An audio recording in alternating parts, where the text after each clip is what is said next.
This is Sue Reynolds with the American Student Achievement Institute, and you are watching another video in the Guiding All Kids video series. The focus of this video is to present the GAK online system with regard to the resources it provides for Council Meeting 5, which is on root causes. So I'm just going to go straight to the online system. And let's open that up. So when you log in, this is your home page that you first see. We're going to go over here to the left navigation bar. We're going to click on Process.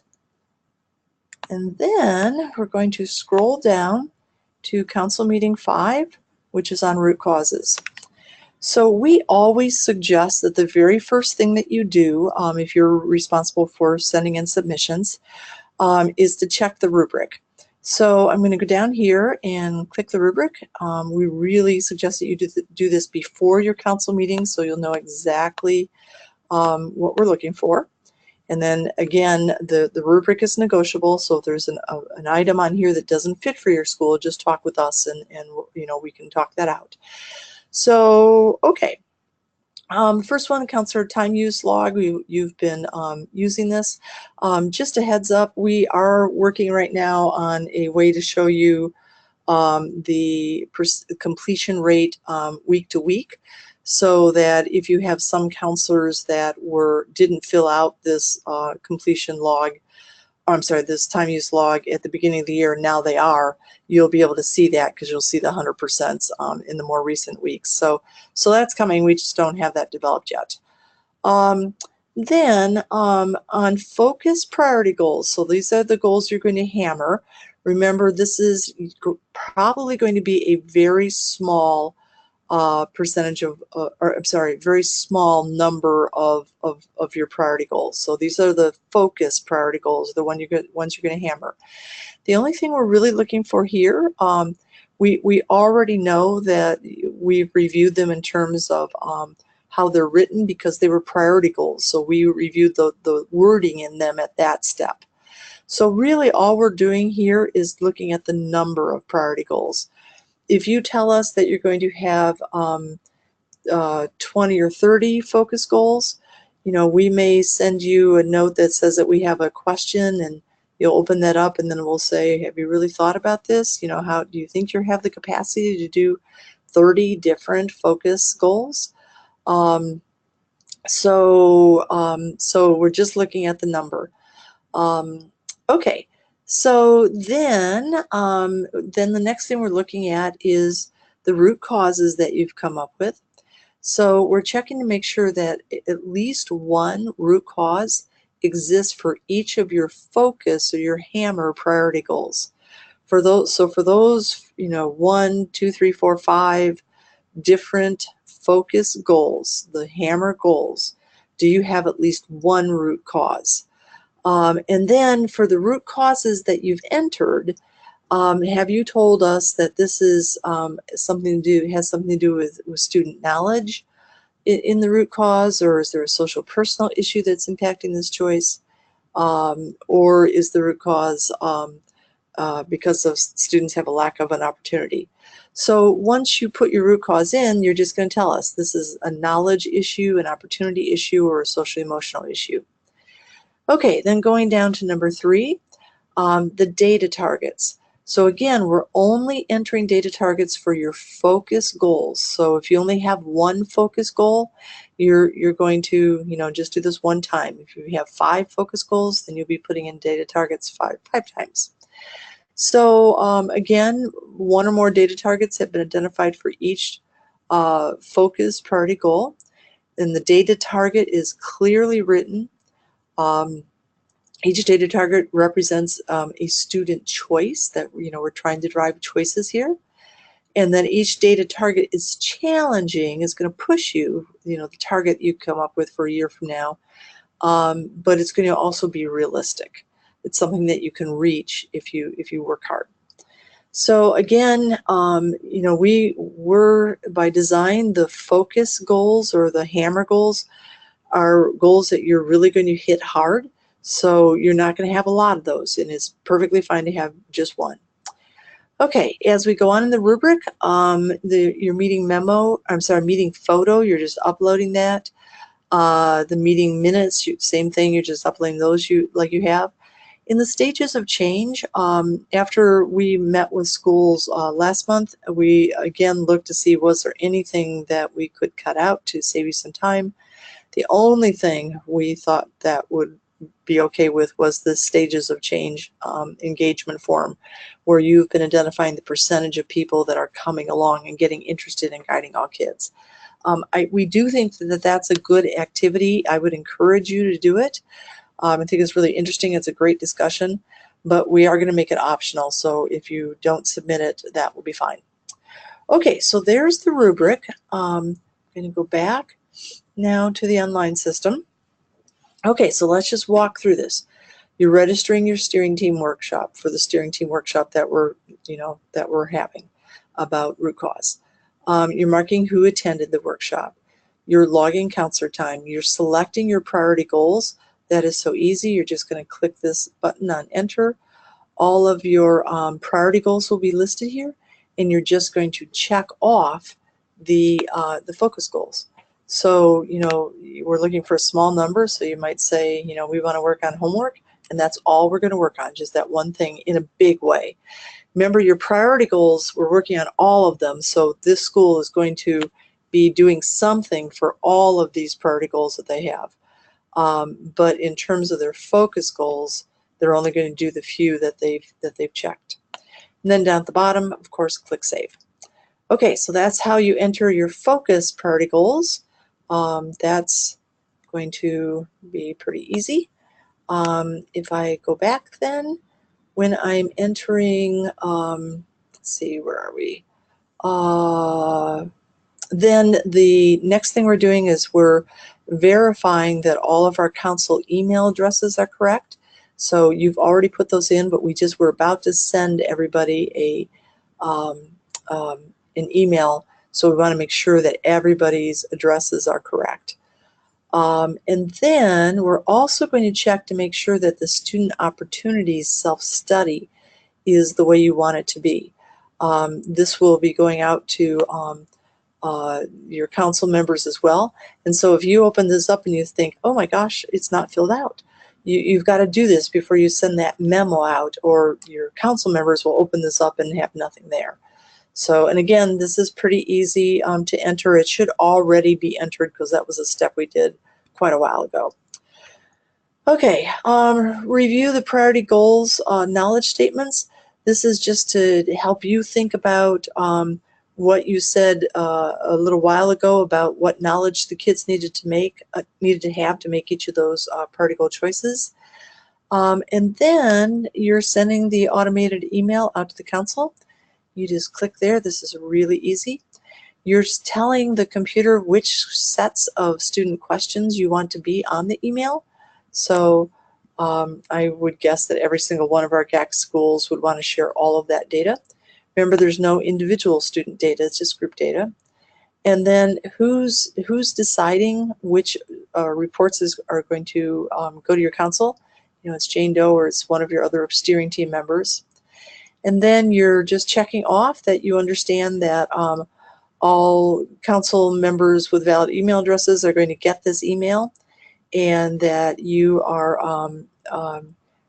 understand that the email that you're sending will enable the council members to review group data in the reports that are checked above.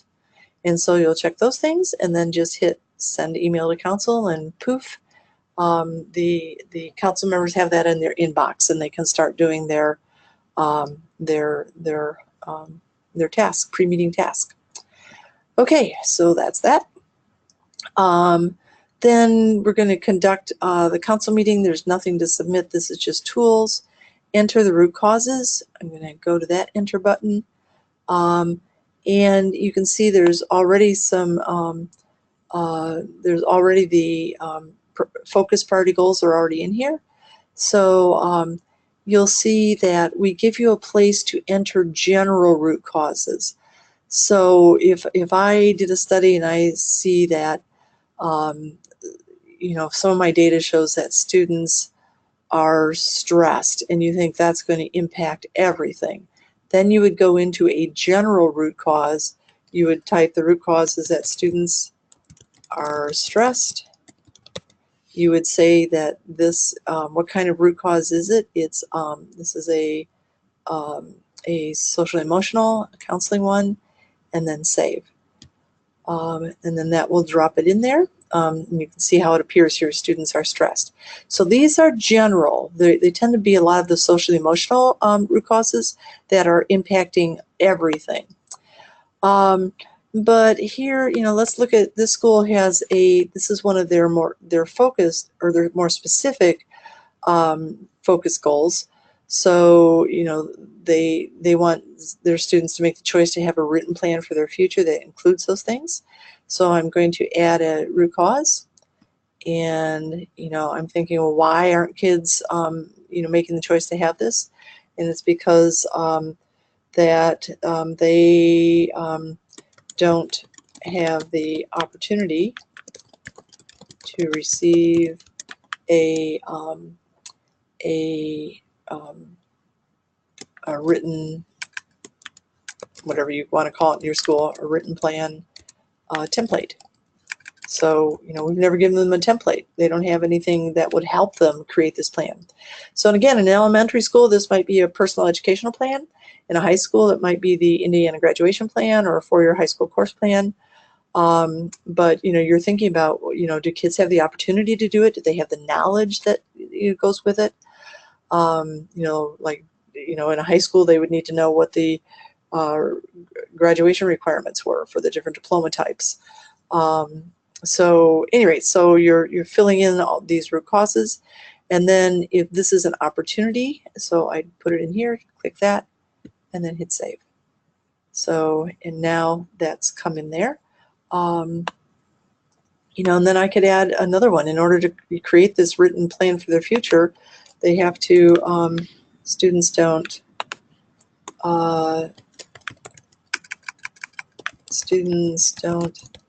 know the requirements for the different Indiana diplomas.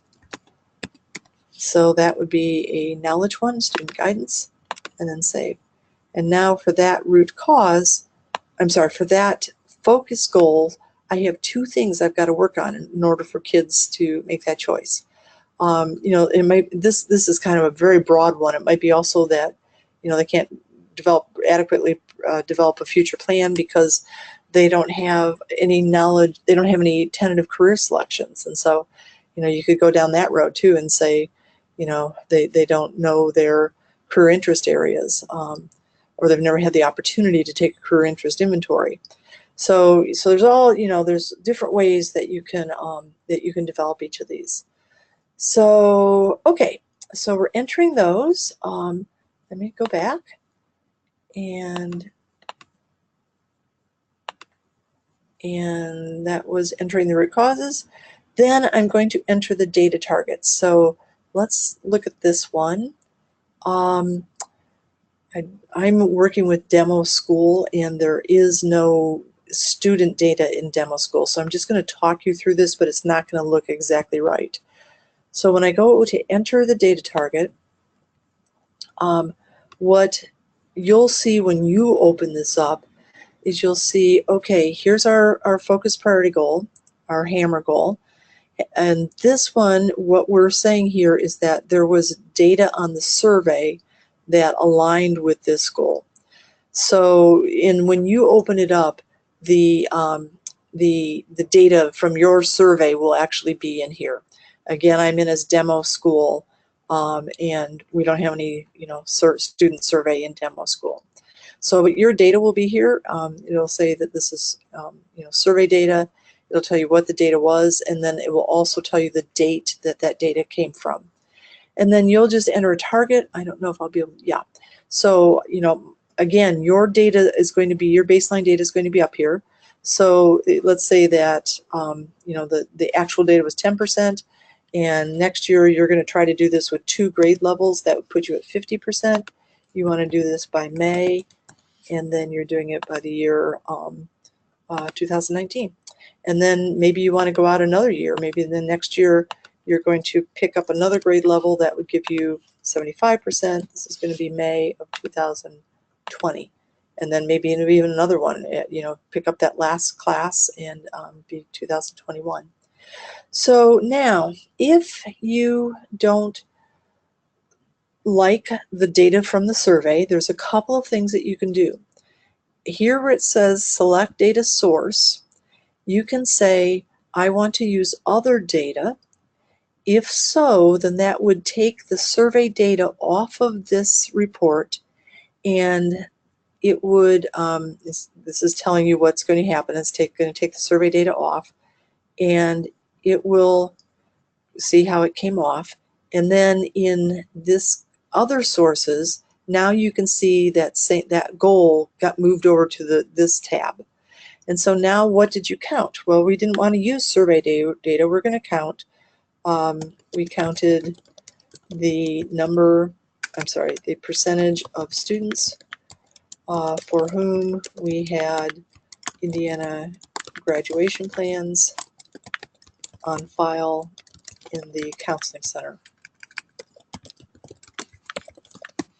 And that is great. We're going to do save. And then now we have to put in our baseline data. Remember, on the survey, the baseline data is going to be there for you. But so you just go to the office, you're going to count them all up, and you're going to say, oh gosh, we're doing this pretty well. We've got almost every kid. There were a few that were absent when we did this last year. So we've got our actual was from May of 2016, last year, or 2 years. That'd probably be 17. And then, what do you want your target to be? And you'd put the targets in. We've also given you the option here of saying that no data is available. But remember that one of the rubric items was that for your focus priority goals that you've got baseline data and you've got data targets. So, and then the other thing you could do is you could say, gosh, we want to have more than one source. And so now I'm going to say, okay. And you see that took it off from the other source. Now it's over here in the multiple sources. Now I have this one target, but I have both survey data, and again, your data will actually appear here from the survey.